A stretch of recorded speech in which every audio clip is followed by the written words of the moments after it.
আজকে রান্নাটা আমার ছাদ বাগানের গাছ থেকে শুরু। বেগুন পাড়তেই পড়ে গেল গামলার ভিতর বেগুন, সেখান থেকে ধোয়া হয়ে কোটা হয়ে গেল।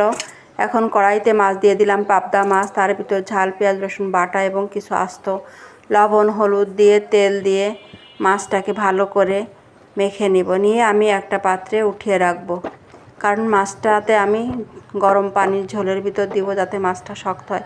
এভাবে হাতে মেখে রান্না করে দেখবেন, অসাধারণ টেস্টি হবে। এভাবে রান্না করলে একবার খাইলে আপনি বারবার খেতে ইচ্ছে করবে। একটা আলু কেটে ধুয়ে একটু আলুটাকে কষিয়ে নিলাম, নিয়ে এবার অল্প করে ঝোলের পানি দিব। পানি দেওয়া হয়ে গেলে পানিটা যখন বলক আসবে তখন তার ভিতর আমি মাছটা ছেড়ে দিব, কারণ গরম পানির ভিতর মাছ দিলে মাছটা শক্ত হয়, ভাঙে না। এখন যখন মাছটা একটু সিদ্ধ হয়ে আসবে তখন তার ভিতর সেই কেটে রাখা বেগুন দুইটা দিয়ে দিব, ছড়ায় দিয়ে একটু ঢাকনা দিয়ে ঢেকে দিব। 2-4-5 মিনিট জাল হয়ে যাবে যখন, তখন আমি এতে দিয়ে দিব একটু কাঁচা ধনিয়া বাটা, কারণ বেগুনে কাঁচা ধনিয়া বাটা দিলে একটু অন্যরকম স্বাদ হয়, ভালো লাগে। এখন যেই হয়ে আসবে তরকারিটা, তার নামানোর কিছুক্ষণ আগে আমি একটু জিরার গুঁড়া দিব।